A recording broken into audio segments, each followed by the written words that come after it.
Hello everyone. I hope आप लोग अच्छे होंगे, स्वस्थ होंगे और आईआईटी जैम की तैयारी ज़ोर शोर से कर रहे होंगे।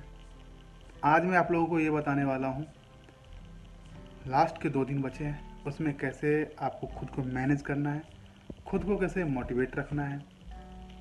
मैंने भी एग्ज़ाम दिया था, मेरी भी अच्छी रैंक आई थी। तो मैंने क्या किया था, मैंने खुद को कैसे मैनेज किया था इस टाइम पे, वो मैं आपको बताने वाला हूँ। शायद इससे आप लोग मोटिवेट हो और आपका एग्ज़ाम अच्छा जाए, उम्मीद करते हैं। और आपका एग्ज़ाम अच्छा ही जाएगा, ये मैं दावे के साथ कह सकता हूँ, क्योंकि आप लोग पूरे साल पढ़े हो, आपने हर एक छोटी छोटी चीज़ अच्छे से किए होगे, ढेर सारे प्रैक्टिस। बस आखिरी के जो 2 दिन है ना, इसमें कोई भी एक्स्ट्रा चीज़ नहीं पढ़ना। जैसे मैंने लास्ट के टाइम में मैं रिमान इंटीग्रेशन नहीं पढ़ा था, इंटीग्रल कैलकुलस के मैंने पढ़ा था। बहुत सारे बच्चे होते हैं जो रिमान इंटीग्रेशन छोड़ देते हैं, इंटीग्रल कैलकुलस छोड़ देते हैं, तो वो पैनिक करते हैं कि क्या होगा क्या नहीं होगा। अगर आप रिमान इंटीग्रेशन, इंटीग्रल, बिल्कुल इंटीग्रल तो नहीं छोड़ना, क्योंकि जब लिमिट चेंज करना होता है तो एटलीस्ट वो तो हमें पता होना चाहिए कि डबल डेरिवेटिव है तो वो कैसे चेंज होता है। तो ये सब बेसिक जो चीज़ें हैं ना, वो हमें पता होना चाहिए। अगर नहीं भी पता है तो कोई ज़्यादा टेंशन होने वाली बात नहीं है, क्योंकि हमें लाना कितना है, हमारी टारगेट कितनी है, 50। 100 में से 50 प्लस ही तो लाना है। इतना उम्मीद इसलिए रखो क्योंकि अगर पेपर आसान भी आए तो सबके लिए आसान है, और मुश्किल भी आए तो सबके लिए मुश्किल है। अगर आसान आया तो 50 प्लस तो करना ही है, तो टारगेट 50 प्लस तो रखो और आसानी से आ जाता है। अगर लीनियर अलजेब्रा, रियल एनालिसिस, आपने ग्रुप थियरी पढ़ा है, इतना ही अगर आपने सही से पढ़ लिया है ना, डिफरेंशियल इक्वेशन तो प्लस में मान के चलते हैं, तो इतने स्कोर हो जाते हैं। मैंने जो पर्टिकुलर पढ़ा था, मेरी लीनियर अलजेब्रा, रियल एनालिसिस और ग्रुप थियरी, ये 3 टॉपिक मेरा स्ट्रॉन्ग था, मैंने इसी पे ध्यान दिया था। इंटीग्रल कैलकुलस में मैं उतना ही पढ़ा था क्योंकि मेरे को थोड़ी सी दिक्कत रहती थी, मतलब इंटीग्रेशन ज़्यादा फॉर्मूला याद नहीं होता था, चीज़ें डेरिवेटिव में कहीं ना कहीं मैं अटक जाता था। मेरी प्रॉब्लम रही, अधिकांश बच्चों को होती है। हालांकि बाद में समय के साथ तो जब सी एस आर नेट वगैरह का एग्ज़ाम दिया तो वो सब क्वालिफाई करना होता है, तो फिर सब कुछ तो ठीक करना ही पड़ता है, तो वो हो जाता है। लेकिन हाँ, ग्रेजुएशन जब क्या था उस टाइम पे दिक्कत थी मुझे, और एक्सपेंशन वगैरह याद नहीं होती है। जैसे मुझे अभी भी याद है, जब मैं एग्ज़ाम देने गया था, सुबह का टाइम था, मेरा सेंटर सुबह का पड़ा था, तो मैंने बोला कि मैं बोला कि चलो भाई एग्ज़ाम देने जाना है।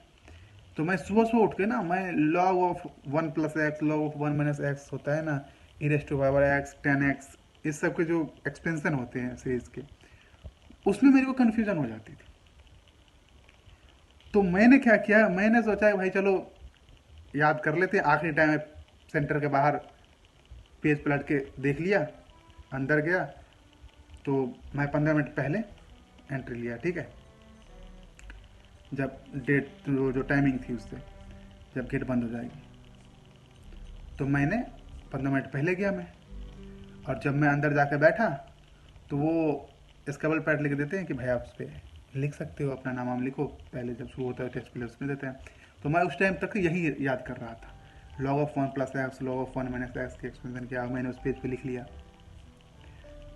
मेरी बेवकूफ़ी थी, ऐसा कुछ करने की ज़रूरत नहीं है। अगर आपको ज़्यादा ये सब चीज़ें नहीं याद रहती है ना, तो इस पर ज़्यादा जोर देने की भी ज़रूरत नहीं है कि मुझे ये याद होना ही चाहिए। इसका ट्रिक है, बहुत सारे ट्रिक है जो मुझे उस टाइम पे पता नहीं था, जो मैं अपने बच्चों को समझाता हूँ कि आप इस तरीके से, इस मेथड से आप इसको याद कर सकते हो, तो आपको उस पर ध्यान देना चाहिए। अगर मेथड नहीं भी पता, अब मैंने लिख तो लिया लेकिन वो पेपर मेरे कहीं काम नहीं आया, ही नहीं था, आया ही नहीं, क्या ही फायदा था उसका कुछ करके। अगर उस पर कुछ था भी तो वो लॉजिकली हो गया, बिना एक्सपेंशन यूज़ किए हो गया, तो उस एक्सपेंशन का मेरा कहीं यूज़ नहीं हुआ। मैंने लिख तो लिया लेकिन उस पर एक्सपेंशन का कोई यूज़ नहीं रहा। तो परेशान होने की ज़रूरत नहीं है कि कोई भी चीज़ याद नहीं हो रहा है तो कैसे करें, उसको याद ही करना है। मेरे ये टॉपिक छूट गया, मुझे ये कवर करना है। लास्ट के 2 दिन बचे हैं, कुछ भी मत पढ़ो नया। नहीं आता कोई दिक्कत नहीं। अब मुझे ये भरोसा है कि real analysis, linear algebra, group theory किए होगे, इसको ढंग से रिवीजन कर लो। डिफरेंशियल इक्वेशन की बहुत सारे मेथड हैं, आप उसको सही से कर लो। जैसे रॉन्स्कियन है, इससे पक्का आता है। तो कुछ इस टाइप की चीज़ें हैं ना जो मैं बताता हूँ बच्चों को, ये चीज़ें कर लो, तो आप उस पर देख लो, उस सब चीज़ों को, मेन चीज़ों को कर लो कि हाँ ये करना है हमें, उस सब को ध्यान से कर लेना है। लीनियर अलजेब्रा अच्छे से कर लेना है, रियल एनालिसिस कर लेना है, और ग्रुप थियरी के जितने भी, लीनियर अलजेब्रा में खास करके डायमेंशन के जितने फॉर्मूले होते हैं वो सब ध्यान होना चाहिए आपको, उसमें सिली मिस्टेक नहीं करना है। मैंने किया था इसलिए मैं आपको कह रहा हूँ, उसमें सिली मिस्टेक नहीं करना है। हो जाता है, एग्ज़ाम प्रेशर होता है, उस टाइम पे लगता है कि हाँ मैंने इतने सारी चीज़ें करने के बाद भी मैं अच्छे नंबर लेकर आ गया। तो आप लोग तो मुझसे बेहतर ही पढ़े होगे, आप लोग बढ़िया ही करोगे, मुझे पूरा भरोसा है। तो अब लास्ट के 2 दिन बचे, इसमें ज़्यादा मेहनत करने की ज़रूरत नहीं है। सिंपल है, रिलैक्स रहो, खुद को मोटिवेट रखो, जितना हो सके रिवीजन करो। टेस्ट सीरीज ज्वाइन कर रखे हो तो मेरे अकॉर्डिंग तो अब टेस्ट मत दो। मेरे अकॉर्डिंग मैं यही सजेस्ट करूँगा कि टेस्ट मत दो, बाकी आपकी इच्छा है। बस रिवीजन करो जितना हो सके, और खुद को काम रखो जितना हो सके। मतलब ठीक है, चिल करते हैं, रिवाइज करना है।